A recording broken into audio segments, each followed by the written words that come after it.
Well, I'm joined now by Mohammed, who is the Director of the Office of the Director General of the other National Emergency Management Agency, that's NEMA.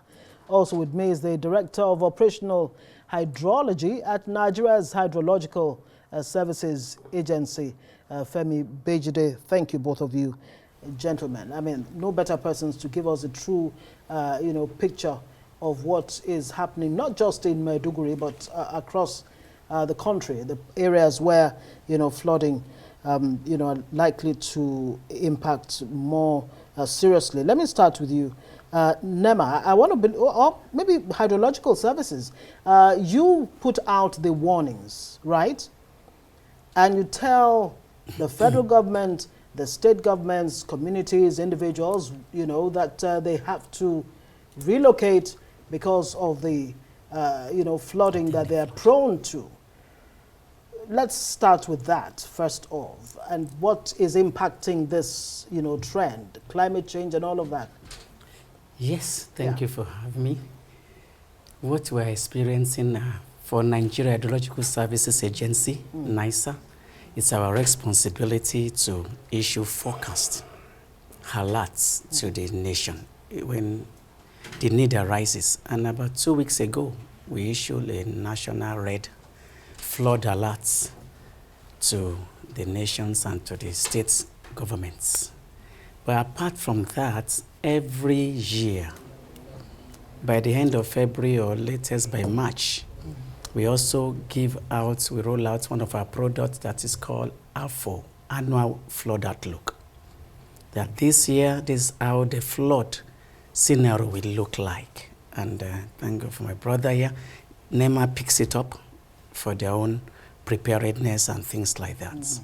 So, but the flooding we are experiencing now, generally speaking, there are two kinds of flooding, so to say. There is flash flood and there is riverine flooding. So this one is just flash flood. That means from the precipitation, what we call rainfall, excessive rainfall within a short period of time. That is what is causing this. And flood is just much water. Then there's nothing bad in much water. There are so many places across the nation that are looking for water. Absolutely. So this much water is available, but where did they pass through? The channels. So that's where the issue comes in. That's where the challenge is. Yes. Channeling or Yes. channelization That of is it. water. So, and the one we are experiencing just recently and currently in Borno and things like that, maybe later on we get there, is just still also, it's not river flooding. That's one we are still expecting. So it could get worse before it gets better. Let me bring in Mohammed, DG NEMA. I mean, what do you do with the information that they pass on to your agency? And what we have seen in Borno State, in Maiduguri, in Kaduna, could this have been avoided? Thank you very much for having me. Let me introduce myself. My name is Idris Abubakar Mohammed. I'm the Special Assistant to the Director General NEMA, Zubaida Umar. Furthermore, thanks for clarifying. For us at NEMA, it is always a double-edged sword when the rainy season comes in. Too much rain, we have floods. Too less rain, we have drought, and of course, national food security gets compromised. For the incident recently across the country, the rainy season is in earnest across Nigeria. Currently, the northern states, the north central states, are experiencing extreme flooding. The flood incident is really very eventful. But I tell you, in the next couple of days, weeks, the floods are going to move southwards down to the Niger Delta area. So for the very catastrophic event that happened in Maiduguri on Tuesday in the night, this is an area that is already, Borno State is already amongst the worst hit states during the rainy season. Then coupled with a breach of the Alawa Dam, In Konduga local government, about 20 kilometers to Maiduguri metropolis, we have this heavy deluge, heavy inundation, and really the situation is a sudden onset, it's very devastating, and a very dramatic event. And of course, for us at NEMA, we already have an office in Maiduguri in charge of the northeastern zone of Nigeria. Yeah, but the question would be whether NEMA put measures in place to at least minimize the impact of this flooding that's the worst in 30 years in Borno State. Let's bring Nisi Gabriel's report now on the flooding situation in Kaduna State. As the raining season approaches its peak, several communities in Kaduna State have experienced their fair share of flooding, as predicted by Nigerian Meteorological Agency, NIMET. In Lere local government area, a bridge on Saminaka, Majere Road has collapsed due to flooding, cutting off links to many other neighboring communities. The Kaduna State Governor, Obasani, has sent a high-power delegation on flood impact assessment led by his Chief of Staff, Sani Kila, to visit areas impacted by flood in the state. This deserved a very serious and very urgent government attention. This bridge links up more than 5 communities, and you can see the level of damage. This is the worst. The committee was at Sanga yesterday. We have seen bridges, collapsed bridges, but those bridges we saw yesterday, we assessed yesterday, and never comparable to this one. The Kaduna State government has assured the people that it will take urgent actions to fix the bridge and address the plight of the community. Meanwhile, the local council chairman applauded the governor for his prompt response to the plight of the people. The government is going to do something urgently to address this issue. I'm surprised that members of this community have teamed off to erect structures there just to prevent erosion. Because without what they did there, you as a journalist, I as a member of this community may not be able to access this particular location we are. I'm urging all members of this community to still exercise patience. They should still exercise restraint. We are going to look at this issue critically, and very soon the issue here is going to be addressed. This community, Marjeri, links a lot of communities to the commercial center of the local government, that's Saminaka, which is the capital.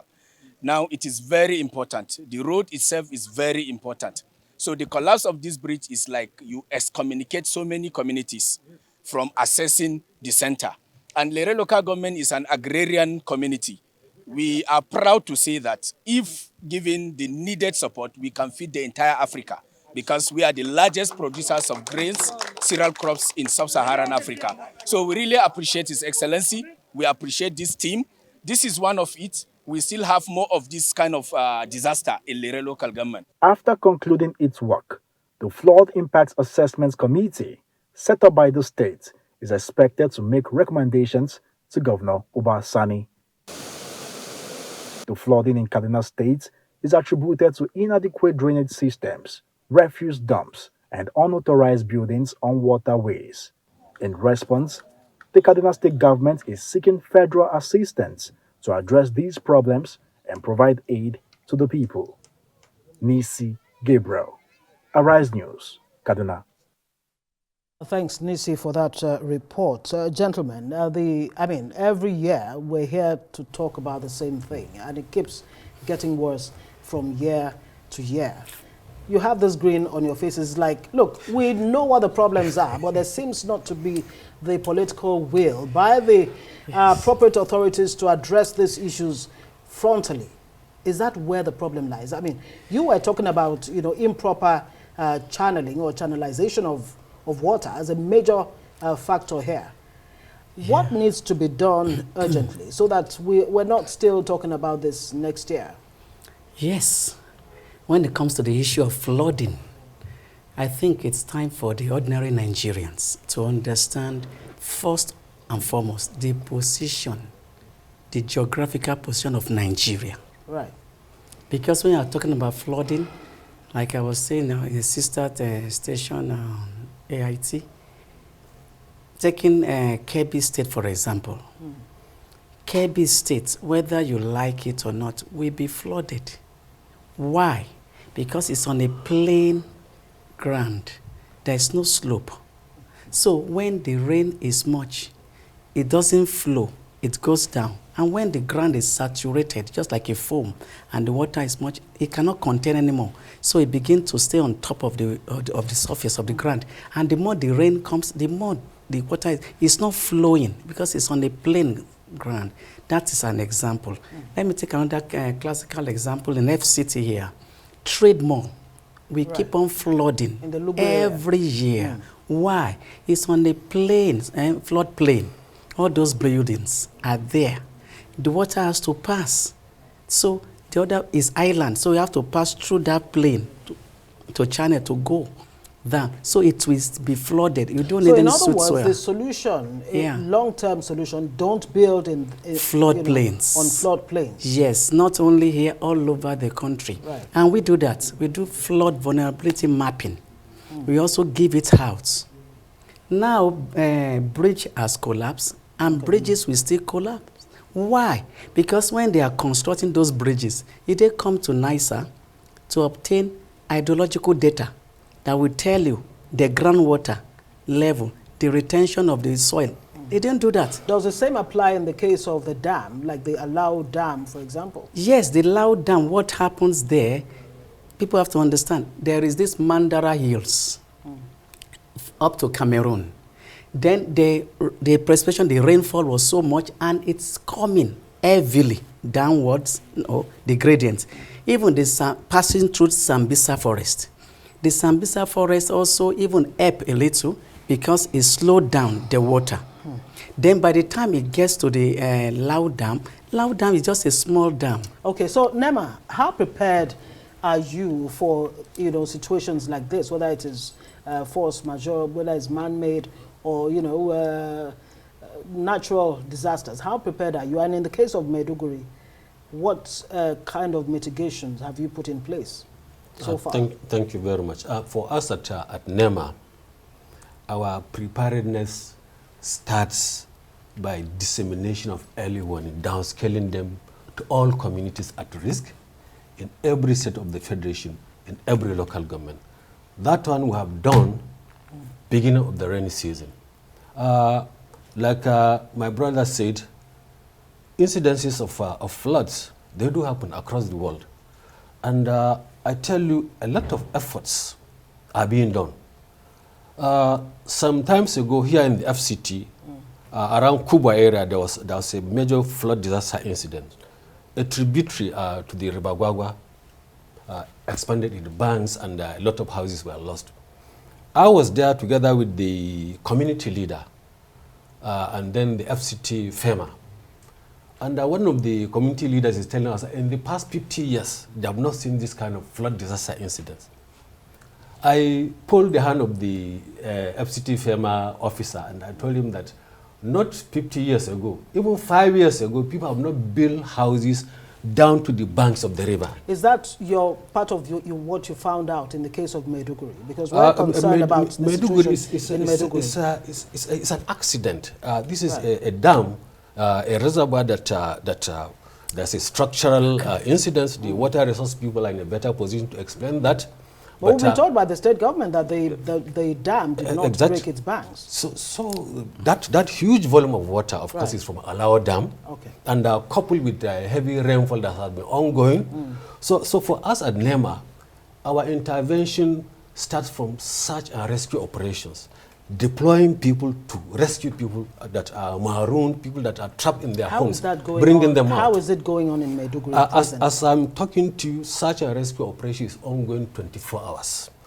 Here from Abuja and from our operations office in Gombe, we have deployed additional search and rescue officers. We have activated the military disaster response units. We have activated our partners in the police and the Nigerian security and civil defense. They are supporting this search and rescue operation. Moreover, we have deployed, based on the priority areas of needs, we have deployed our mobile water treatment plants because sources of drinking water are polluted. You can see. Are you getting numbers in terms of the evacuated? Yes, we are. How many people have been evacuated so far? As at the moment I left the office, yeah. People are taking shelter in about 8 IDP camps. I can mention them. That's the Bakassi, the Sheikh Jarma, the Dalori, the Gubio, the Teachers Village, the Sheikh Ibrahim Saleh Mosque, Hero and Galtimari IDP camp. And about 33,204 people are taking refuge in these places. Presently. Figures we are still counting. As I'm talking to you, the figures might have changed. Right. That's the scenario. It's very grim. We do hope a humanitarian crisis is not on our hands. We'll have to leave it there. Mercifully, the flood waters are already receding. But then, it is when these flood waters have receded that we can be able to quantify the level of damage, absolutely. the level of environmental dislocation, no doubt, the level of loss of structural integrity of buildings. Clean up. It's a major operation. Right. We'll have to leave it there. Femi Bejide, Director, Operational Hydrology, Nigeria Hydrological Services. Thank you very much for all the warnings you put out there. What is done with the warnings is another matter entirely. Mohammed is DG NEMA. Special assistant. Special assistant. Well, you're speaking for the DG here. Thank you very much. Special assistant to the DG of NEMA.